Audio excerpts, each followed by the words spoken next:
Assalamualaikum warahmatullahi wabarakatuh.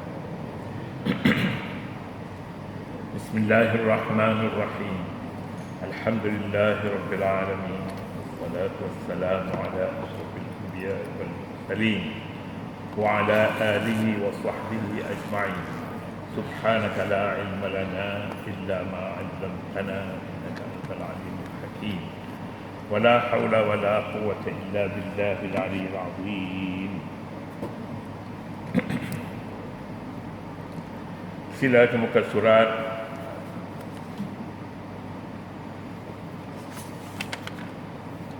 muka surat 404. Ya. Wa in tukhaliquhum fa ikhwanukum. Dan jika kamu campurkan makanan dan minuman kamu dengan makanan dan minuman mereka, yang anak yatim, maka mereka adalah saudara kamu. Ini satu pengajaran, satu ajaran, teguran yang sangat-sangat sensitif. Katanya kalau kamu campurkan makanan kamu dengan makanan mereka, kamu campurkan, mereka bukan orang lain, mereka bukan binatang, mereka itu saudara kepada kamu. Kan? Ini menyentuh perasaan. Inilah dia pendidikan Al-Quran Al-Karim. Sasarannya ialah hati. Sasarannya ialah hati, hati nurani, hati yang sedar, hati yang membina masyarakat, bukan hati yang meruntuh masyarakat. Jika pada suatu hari yang telah lalu seorang bapa meninggal dunia dan meninggalkan beberapa orang anak, maka anak mereka yatim. Kita juga orang, kita juga mempunyai anak, mempunyai isteri. Fikirkan, boleh jadi satu hari nanti kita akan pergi mendahului anak kita, maka pada ketika itu anak kita akan menjadi yatim. Pernahkah kita berhutang, beri hutang kepada orang, beri hutang dan satu hari nanti tidak akan bayar? Jadi kalau macam tu, kalau itu pemikiran kita, maka biarlah kita sedia untuk membayar. Siapa akan mati, siapa kita akan mati, dan semua orang akan mati. Tidak ada yang kekal selama-lamanya di dunia ini. Jadi kalau begitu, wa in tukhaliquhum, jika kamu campurkan makanan, kalau kamu tak campur pun tak apa, tapi waris kamu, saudara kamu, tetap saudara kamu. Fikirkan bahawa mereka itu ikhwanukum, saudara kamu. Gitu. Setengah mufassirin, kita pergi ke perenggan yang kedua, yang ketiga ayat Al-Quran. Wala taqrabu, setengah mufassirin menyatakan ayat ini dinuzulkan selepas nuzulnya ayat wala taqrabu malal yatim, dan jangan kamu hampir diri dengan harta anak yatim. Ayat wala taqrabu malal yatim, ayat ini turun lebih awal. Wa in tukhaliqu fa ikhwanukum, yakni kemudian itu. Jadi boleh jadi ada orang yang boleh faham bahawa jangan mendekati harta anak yatim. Jadi kalau begitu samalah dengan ayat wala taqrabu zina, jangan kamu hampiri zina. Jangan kamu masuk dekat dengan zina. Bagaimana dekat dengan zina? Dekat dengan zina ni Nabi kata ada zina mata, zina tangan, zina kaki, zina telinga, zina macam-macam lagi. Jadi jangan dekati mereka. Jangan dekati perkara yang boleh membawa kepada zina. Zina al-ainani, zina dua mata, kata Nabi, lalu dia terangkan satu demi satu. Zina tangan, zina telinga, zina macam-macam zina. Tapi zina yang dimaksudkan di sini, mahal yatim ini, ambil harta anak yatim. Jangan ambil harta anak yatim. Zina dengan perempuan, kadang-kadangnya mata. Mata tak bagus kita lihat orang perempuan. Tidak bagus. Tidak bagus. Bukan sekadar tak ada pahala saja, ada dosa pula. Jika hati kita tak tahu hati kita apa yang dia baca. Jadi oleh yang demikian saya merasakan tak sokong gambar perempuan di sini. Gambar orang perempuan. Itu apa? Kita tak nak mengaji, pergi. pasal dia mengajar ilmu dia tak kira suara siapa pun, tapi tak kenal guru pun tak apa, tak kenal, tak mengapa. Jadi dengan demikian tak payahlah letak gambar jawatan puasa kita nak kenal jawatan puasa apa dia, jawatan puasa masjid.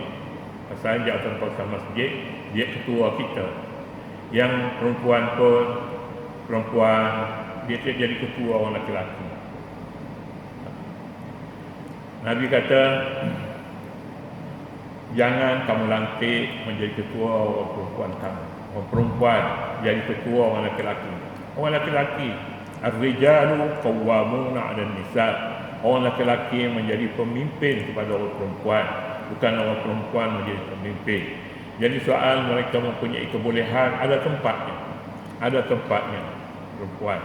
Jadi cepat-cepatnya dia jangan mendahului orang lelaki. Harap tidak menyentuh sesiapa ya. Katanya setengah sahabat Rasulullah sallallahu alaihi wasallam terasa keberatan untuk bergaul dengan anak yatim kerana bimbang nanti orang termakan dan terminum makanan dan minuman mereka dengan anak yatim. Lalu ayat ini menjelaskan, wallahu ya'lamul mufsida minal muslih, dan Allah mengetahui siapa yang membuat kerosakan daripada orang-orang yang mengadakan kebaikan. Manusia terbagi kepada dua. Ada manusia perosak. Ada manusia yang membina. Yang membina ini disebutnya muslih. Muslih aslaha maknanya betulkan keadaan. Muslih maknanya reform, betulkan, buat lain, bina semula. Tapi mufsid maknanya runtuh. Allah mengetahui masalah mendekati harta anak yatim ini. Tuhan tahu hati seseorang itu. Hati orang yang rosak boleh jadi dia kebas, boleh jadi begitu. Tapi hati orang yang menjaga dengan ikhlas, niatnya ikhlas untuk menjaga harta anak yatim, dia boleh dekat. Memang wajib dia dekati harta anak yatim untuk memelihara. Jadi wala taqrabu malal yatim, jangan kamu dekat harta anak yatim. Tapi Tuhan tahu dia punya niatnya untuk meruntuh, untuk mengambil, untuk mencuri. Jangan dekat. Nabi marah, Tuhan marah. Tetapi kalau masuk nak jaga silalah. Ini sangat-sangat dikehendaki, ahlan wa sahlan. Yang sebab banyak harta kepunyaan anak yatim lesap diambil orang yang hatinya runtuh. Dia ingin meruntuh masyarakat runtuh apabila anak yatim ini tidak berakhlak disebabkan bapaknya tak ada. Dia tidak berakhlak, macam mana harta yang ditinggal bapaknya ditebas orang. Jadi mufsid namanya. Mufsid, dia perlu jadi muslih, bukan mufsid, bukan mufsid, tetapi muslih. Muslih ni orang yang membina. Mufsid orang yang meruntuh. Muslih, mufsid. Dan Allah mengetahui siapa orang yang membuat kerosakan daripada orang yang mengajarkan kebaikan. Orang yang mengajarkan kebaikan, Tuhan tahu. Jadi Tuhan tahu ni jangan sembunyi. Kalau orang yang niat masuk rapat je dengan harta anak yatim, mari nak bilang duit, umpamanya duit, masuk rapat lah, nak bilang duit masjid. Jadi macam mana ni? Dia nak bilang lain, dia nak kebas lain. Dia nak bilang, bolehlah masuk bilang lah. Lepas tu jangan resap, jangan pulaknya letak diam-diam tangan orang kat ni, dia masuk ke paket misalnya. Janganlah macam tu. Ini mufsid namanya. Habislah harta kita begitu keadaannya. Setengah jalan, sungguh jauh beza orang yang niat hatinya untuk merosak dan orang yang ingin berbuat baik. Beza jauh. Ini orang semayang ni yang ingin membina, ingin menjaga, ingin ikhlas sepenuhnya. Ini orang yang lainnya pun ada tanda-tanda sujud. Tanda sujud. Yang satu lagi tak nampak tanda sujud. Datang ke masjid pun tak berapa nak, datang. Adalah datang, boleh jadi juga jika ada jamuan, datang. Ini mufsid, tak datang pun tak apa. Kalau untuk tujuan makannya, makan dia dapat pahala ke? Makan tak dapat pahala. Siapa kata dapat pahala makan? Kadang-kadangnya haram makan. Misalnya hari orang puasa dia makan haram. Makan pun dia ada orangnya. Ada orang yang tak boleh makan. Jadi oleh yang demikian ayat Al-Quran Al-Karim semuanya dia menyentuh sesetengah orang, tetapi membina sesetengah orang. Dia menyentuh orang yang niatnya buruk, tapi dia meruntuh, tapi dia membina orang niatnya ikhlas, ahli ibadat, dan istilah Islam yang menyebut itu salih, orang salih, orang mukhlis, orang yang ikhlas. Katanya sungguh jauh beza antara orang yang baik, orang yang niat hatinya untuk merosak, dan orang yang ingin berbuat baik. Jauh beza. Orang ini menyerahkan pihak-pihak yang memelihara. Ayat ini menyerahkan pihak-pihak yang memelihara kepentingan anak yatim supaya serahkan harta kepada Allah, serahkan sahaja kepada Allah Subhanahu wa taala, yang menghalusi, yang mengetahui segala isi hati. Jangan mengambil kira suara-suara negatif orang yang melihat keburukan dan selalu menyebar fitnah. Untuk memilih tempat-tempat yang seumpama ini, tempat-tempat yang memerlukan seorang itu amanah. Perlu kita sebelum lantik mereka menjaga harta anak yatim khususnya, sebab ni ayat-ayat harta anak yatim. Jadi kita lebih dulu mesti kenal ini boleh, ini tak boleh, jangan serahkan dia, ini jangan. Biasanya jangan tu ramai. Ini boleh ni bagi setengah orangnya dia kata boleh, dia tak boleh. Kata boleh pun tak boleh. Yang tak boleh pun boleh. Ini tak boleh masuk, dia tak boleh dicalonkan. Begitulah fitnah. Ini sebab fitnah. Al-fitnatu, Nabi kata al-fitnatu na'imatun. Al-fitnatu na'imatun. La'anallahu man aiqadhaha. Fitnah ini dia tidur.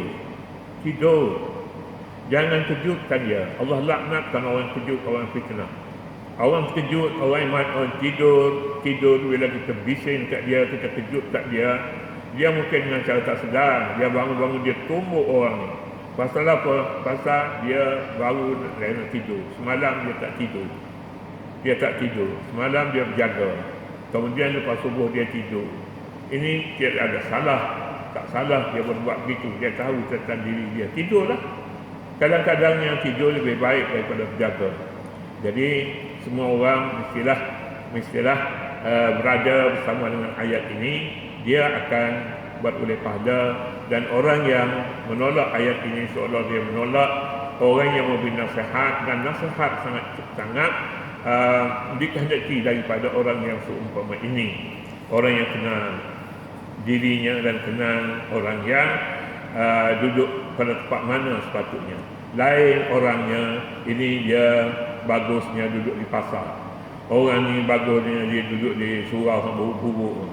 Pasal apa? Dia duduk, dia bersihkan. Orang ni dia bagusnya duduk di masjid pasal dia kaya. Dia setiap kali masuk dalam masjid, dia masuk dalam tabung masjid dulu. RM10, RM50. Tak kisahlah dia kaya.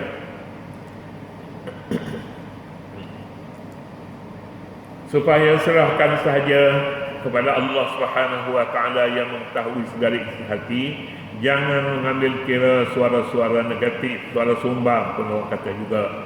Suara negatif yang suka melihat keburukan dan selalu menabur fitnah.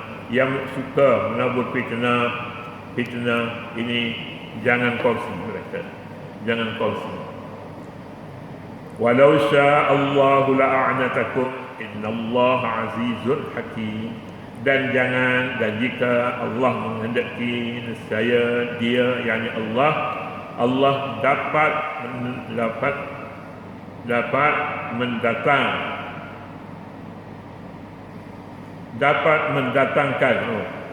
mendatangkan kesulitan kepadamu.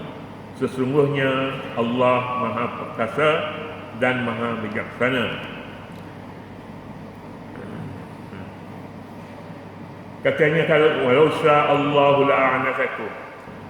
Selepas daripada ayat memperingatkan Allah kenal, maknanya kamu tak kenal, kamu tidak sempurna, kamu kenal siapa peruntuh dan siapa yang membina, tak kenal.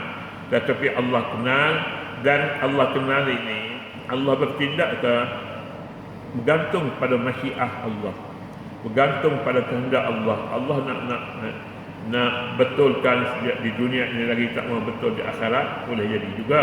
Dia tak nak betul di dunia ini, dia beri kepadanya penyakit, tangan jadi pendek, tak curilah dia, kaki dia sakit, lutut sakit, tak bergerak dah dia, boleh jadi macam tu.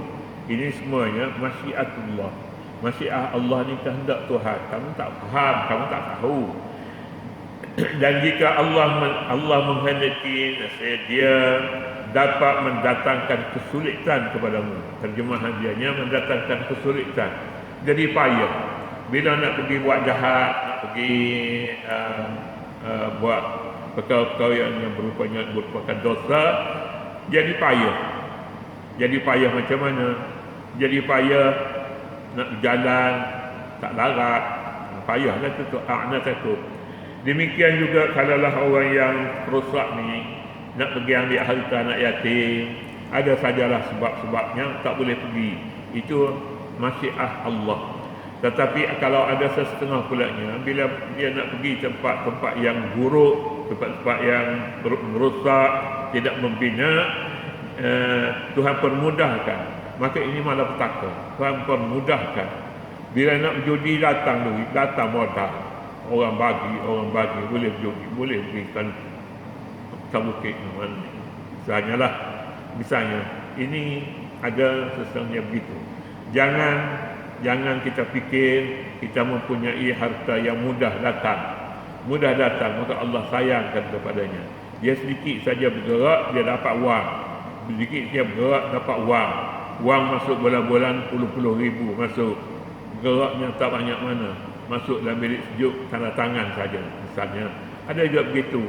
Ada, boleh jadi Tuhan beri kepadanya kerana Tuhan sayangkan kepadanya, dia orang baik. Ada yang sebaliknya. Walau ini masyiah Tuhan, masyiah dia kita tak tahu. Masyiah ini di antara perkara gaib yang dimiliki oleh Allah Subhanahu Wa Taala dan hamba-hamba Allah yang dekat. Malikul Muqarrab, malaikat yang dekat dengan Allah pun tak tahu. Perkara ni tertulis dalam Lauhul Mahfuz yang diketahui oleh orang bukan ahli di sekitar Lauhul Mahfuz. Jika kamu menceroboh hak-hak anak yatim, maka Allah Subhanahu Wa Taala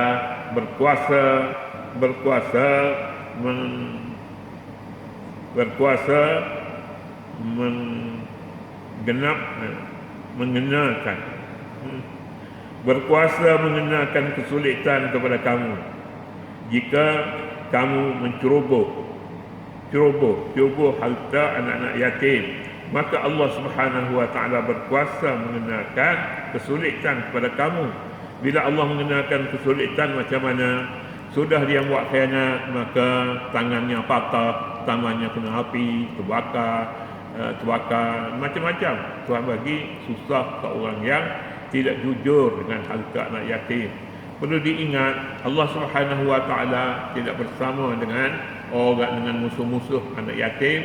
tetapi dia bersama dengan anak yatim sebabnya dia sedang diuji dan orang ramai pun juga sedang diuji. Allah Subhanahu wa taala berkuasa menarik nikmat yang diberikan kepada kamu, maka kamu pastinya melalui kehidupan yang sulit sebagaimana yang dirasai anak yatim. Kita buat khianat kepada anak yatim itu sebenarnya dia sedang diuji oleh Allah, maka kita juga akan dikenakan malapetaka seperti yang dikenakan kepada anak yatim. Malapetaka yang terkena kepada anak yatim, bapaknya meninggal dunia, harta tak tinggal, ada sikit-sikit untuk sara hidup anak-anaknya, tiba-tiba hilang barang-barang itu. Jadi ada kemungkinan Tuhan buat begitu. Jelas sekali kalau balasan kepada orang yang khianat harta anak yatim itu dibalas dengan begitu rupa. Ayat ini membayangkan bahawa Allah Subhanahu wa taala meringankan hukum yang dahulunya berat. Hukum dahulunya berat, maknanya walau sya'allahu la'anatakum innallaha azizun hakim. Ayat itu terpulang kepada Allah untuk mengenalkan sesuatu yang membawa kesulitan kepada hidupnya. Allah tahu, dan Allah juga tahu orang itu diberi Allah kesenangan, kehidupan yang lumayan pun diketahui oleh Allah Subhanahu wa taala. Jadi kalau begitu Allah menyatakan Allah Maha Perkasa. Maha Perkasa ini dia boleh menindas sesiapa yang dia nak tindas. Dia boleh kenakan bala sesiapa yang dia ingin kenakan bala dan ujian kepadanya. Mengapa begitu? Kerana dia mengetahui ilmu ini dia boleh mengangkat sesiapa saja, Allah lebih-lebih lagi. Tapi kalau lain daripada Allah juga, Allah berkuasa, hendaklah manusia takut kepada kuasa Allah Subhanahu wa taala dan Maha bijaksana. Kadang-kadang dia tak balas kepada orang yang berdoa. Dia berdoa supaya dia jadi kaya, Tuhan bagi miskin. Dia berdoa supaya dia jadi sehat, Allah tidak beri sehat, tapi Tuhan beri kepadanya berpenyakit. Pergi doktor kata ini dah stage keempat dah, maknanya dah tak lama dah. Tapi dia sudah berdoa 2-3 tahun sejak dia ditimpa penyakit yang sukar diubati itu, hinggalah sampai ke saat-saat akhir dia berdoa. Adakah miskinnya Allah Subhanahu wa taala sempurnakan doanya? Ya, kalau dia itu Allah berkehendak memberikan kepadanya sehat, tak akan beri. Tapi kalau dia beri pun dia tahu juga apa akan jadi kepada mangsa itu dan apa yang akan berlaku pulanya kepada orang lain. Kadang-kadang kita doa sesuatu, Tuhan tak beri pada kita. Allah tidak beri, tapi Allah berikan kepada anak kita, cucu kita dan lain-lain lagi. Pun begitu. Jadi faham-fahamlah kita tentang sunnah Allah Subhanahu wa taala. Ayat ini membayangkan bahawa Allah Subhanahu wa taala